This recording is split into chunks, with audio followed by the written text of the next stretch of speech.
Welcome to the Yellow Chair Collective podcast. My name is Helen Garcia, and today we're going through the therapist interview series. We're talking about how we view mental health and what a therapist perspective is, aka how do you know that a therapist is right for you? Today we have one of our therapists, Arnold Kim. Hi, Arnold. Hi, Helen. How are How you? are you? I'm good. I was going to ask you the same question, I'm but doing well too.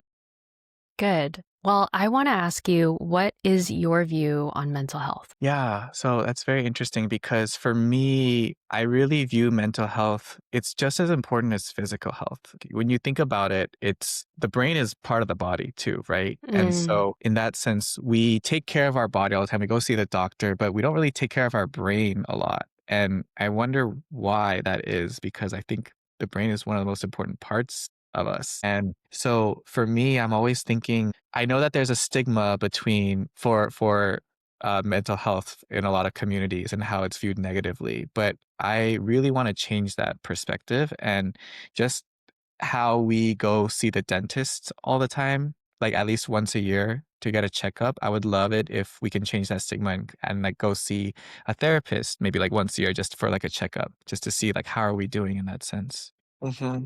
If someone is listening to this going, I'm considering mental health treatment Hmm. Hmm. and I want mental health treatment, but there's still a part of me that doesn't want to go. As a therapist, what's your perspective on that? I would say that's fair just because I never want to force someone into therapy if they're not ready. And usually if that happens, you don't actually get the best results. It's usually once you have that willingness and that understanding of like, oh, hey, I am not feeling well in these ways but I don't know how to navigate this. And it's really, I think most powerful step for me is always the beginning when you're able to ask for help. Mm. And I think that there's something really powerful about that. There's a perfect example is like maybe a friend who's sick, right? And and you could easily just be like, not say anything and just kind of like keep to yourself. And maybe you have friends that like force their way in and like they'll give you a meal and stuff like that. While that is sweet and lovely, I feel like sometimes there can be guilt for that person that's sick. They didn't Mhm. ask for this, and yet they're being taken care of. And yes, maybe they feel loved and stuff, but maybe there's still guilt there. But there's something much more powerful when that sick person is being like, "Hey, I'm really sick right now. Could you please help me?" And of Mm. course, people would be like, "Yes, of course, because I love you." And from there, there's nothing. They don't feel like they owe anything anymore, and it just feels like there's everything is just given out of like because you asked for it because you were able to be vulnerable and open. And that's really what I want to take away, which is like if you feel like you're not ready, I understand. But at the same time, I want you to understand at the same time, there is more power when you finally are able to see for yourself that you have the power to ask for help. I really like that you have the power to ask for help. And this goes into consent. And therapists oftentimes have to send clients a bill of consent. You're giving me permission to give you mental health treatment. So I think that that's something that people don't often talk about. But I want to ask you, like, how would you describe yourself as a therapist if people are coming into sessions with you? There's so many different therapists, like, and everyone has a different way of going about it. So it can be really hard to navigate like what it is you're looking for or what do you think is good. I feel like I'm in between like a very conventional, but at the same time a little more unconventional therapist in the sense of Unconventional. like, yeah, like in the sense of I value the theories, I value the modality, and I value the work, but at the same time, what I value most in the session is the person themselves, like who they are, and at the same time, like the potential of who they can be. And I tend to really want to focus on that. So the way my style is kind of like it's a lot more intrinsic inner work that we're doing, like seeing maybe like what pains that they have, maybe understanding like who they are, where they're coming from, why they do the things that they do, maybe like did something from the past really affect the way they view the present, what do they value, like even like what is it that they truly value as a human being that is reflective of their actions, their thoughts, and how they handle relationships in that way. So those are the things that I would always want to highlight because I think that understanding who they are to the core as a person really I think brings out the best work so that they can make the change for themselves on who they can potentially be in the future. One of the things I really appreciate about you, Arnold, is that you have this inquisitive but also challenging way that you look at life. Like you I have like I like to no, think go ahead. of emo boy, like I was like a young emo boy that just really thought about life on a deep level or something, but I don't know. But I think that's what makes a really great therapist, someone that can ask, why is it like this? How do you think? Why do you operate in the way that you do? Yeah, yeah, I've definitely always been that type, that, rebel kinda kid, being always asking, like, "Why? Why do I have to do it like this?" Always challenging, like, "If there's a better, efficient way to do it, why can't we just do that?" So Yeah. that's why I'm struggling with my notes right now. Rebel thinking. Yeah. You should trademark that and make that a concept. But when you're working with a new client, is that usually how sessions go? You ask them of these questions and you just listen, or how would you approach working with a new client?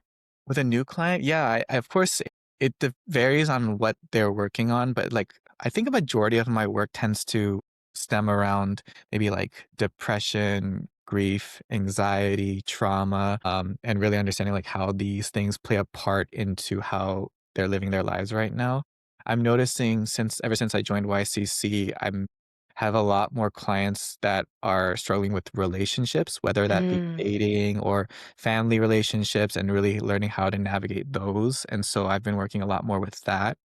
In in all of those cases, I do think it's very similar because it's really just about understanding who they are as a person and then understanding, like, why is it that maybe they're struggling in this relationship, knowing who they are. Why is it that they're feeling depressed or they feel so anxious about something? And it's really just understanding, okay, where are they coming from? Like, what events brought them to where they are now, and at the same time using those same events not as a weakness but maybe as a strength. How can we learn to navigate outside of that and be able to bring about and find peace in their lives? Mm. So just I want to highlight, so for people, like, just the events that maybe you considered yourself to be weak, that can also be seen as a strength in some cases too. So it's really Mm. understanding those kind of perspectives as well, and having people understand that everything within themselves can really bring about a certain value that it can offer. Yeah. That I had a professor tell me once, it's not the person that we value, it's who we get to become in their presence. And so every relationship that we're in, it's kind of like a yin and yang effect. When one person gets bigger, the other person obviously has to take the dark shadow and Mhm. vice versa. And I think that's a beautiful way to look at it. That one thing that could be a weakness in one relationship can actually be a strength at work or in your education. So I really like that. It's very strengths based, like trying to see the best in someone. I do like a lot of strengths based stuff, yeah, for sure. Yeah, I love that. But, it's New Year's. We're recording this in January 2026. People Sure. are looking for therapy because they want to be better. Yeah.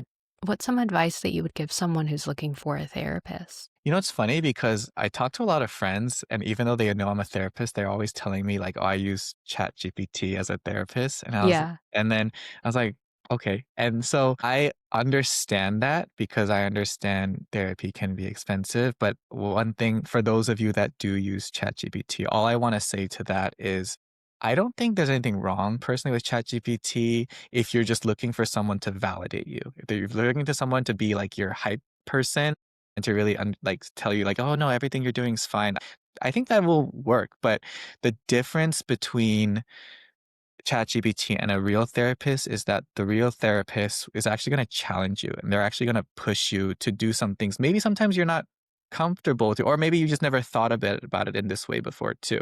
And so they give you a new perspective, they push you, they challenge you. And I think if that's something that you want in 2026, to have that different perspective, that growth mindset, and to really see things from a new lens that you never really saw before, then that's what I think you should be seeking therapy for. I'm a big believer in there are no quick fixes. There can be quicker fixes, but working with a therapist, we learn to sit with people in the struggle and in the challenge. How do you deal with that when you're challenging a client? And How do you sitting sit in the struggle? in their struggle or in like Okay, that's a good question. Like, let me think about that. Yeah. Think sitting in the struggle I said something earlier one time to a client that was, like, grieving, where it was like, I think they just couldn't stop their tears. They just couldn't they kept crying, and then I was trying to explain to them that I think tears themselves are also a form of love, and I think the fact that we're here struggling and sitting in this struggle, it's uncomfortable, it sucks, and we don't wanna be here, but the fact that we're here, that also shows a form of love that I really want them to acknowledge too. That they're here trying to do the work, they're here facing their demons, and they're here to really find hope in all of that, find hope in that struggle. And I want to honor that too. And I really want that to be something to be cherished and to show that, okay, this is also a form of love that you're giving yourself, that I want to present to you, and that can share in that moment together. And I think that's a beautiful thing. Tears are a form of love. It's also good to reduce, like, what is that stress chemical? Do you know what I'm talking about? The like, Cortisol. okay. Tears are actually really good for reducing cortisol. They release unhealthy emotions in our body. But just to respect your time, Arnold, one last question I'll ask you. Who do you like to work with? What's your specialty? So I've been very fortunate to actually work with all populations. I've worked with Mm, children, teens, adults, couples, families, and I find joy in all of them. I think there's something to offer in all them. I will say majority of my work right now at YCC has been individuals and couples and a few children, like are 18 and below. But yeah, it's really hard to say because they all have different things to offer. And so I enjoy working with all of them. I do think that all of them have a different way of going about things. There's always a different approach that you have to do with children. There's play therapy. With like couples, it's really understanding that together work and understanding that inner work between one another. There's that extra layer that I do with individuals that you can do with couples and families. So I know it's a boring answer, but like it's all. but that's so rare. It's rare to meet someone that likes working with everyone, all populations. They all have different things to offer, I think, and they all teach me different things about myself too. Like with children, they really teach me patience because they really teach me like, okay, we can't just sit here and go to the next step. Sometimes they're just not having the day that they want to learn, then they're just not having it and have to accept like that's okay. With couples, this level of communication and care that I always see with them that they are showing towards their partners. It's something that like I see and value and cherish. And like I always take that away from myself, not just on how I view other relationships, romantic relationships, but also how I view like relationships with my family, relationships with myself and my friends and stuff like that. And I take away just as much from my clients that they do from my sessions as well. Yeah, it teaches you different parts about yourself where it's not just the client entering into the room, it's also us, Yeah, you and that's know? really why I love my job too, because you're just learning more about not just helping others, but at the same time, you're learning more about yourself every day. I love that. I love that a lot. I think you're teaching me to just like be present with the people that I'm around too. Yeah, I think with like not just clients, but just people in general, I'm always just being like, how can I find that unconditional love for them? Like, how can I give Mm, unconditional love for them? And it's really, I think what comes from that is just being able to be curious about them. And in order to mhm. be curious, it's like you just have to be present with them and just get to know them and be there with them and just have a chat. And I think that's how you know that you can be a therapist when you enter into a room without judgment. Like Yeah. we can't take judgment away because it's a survival mechanism, but I really appreciate how you look at the world with a sense of like positivity and Yeah. gratitude. At the end of the day, like I've seen it all with this work. So it's like nothing is too messed up or nothing is too crazy or anything. And I fully acknowledge that everyone has some capacity of brokenness that they carry with them. I understand that no one's perfect. So I think it's a beautiful thing to just open your arms and be like, oh, this is me. This is who I am. And like, I want to respect that and have like, yeah, there's no shame in who you are. No, you don't have to feel guilt when you're in this space. You can just be yourself. And I want to just honor that and see you for where you're at in that sense. Thank you, Arnold. This Thank was you. such a good conversation. Is there anything else you want people to know before we finish today's episode? I didn't prepare for this. I know I'm okay. I'm okay. I'm thankful for Yellow Chair Collective. I'm thankful for you for teaching me so much. And yeah, I'm just happy to be here and just happy to do what I love essentially. So Thanks, Arnold.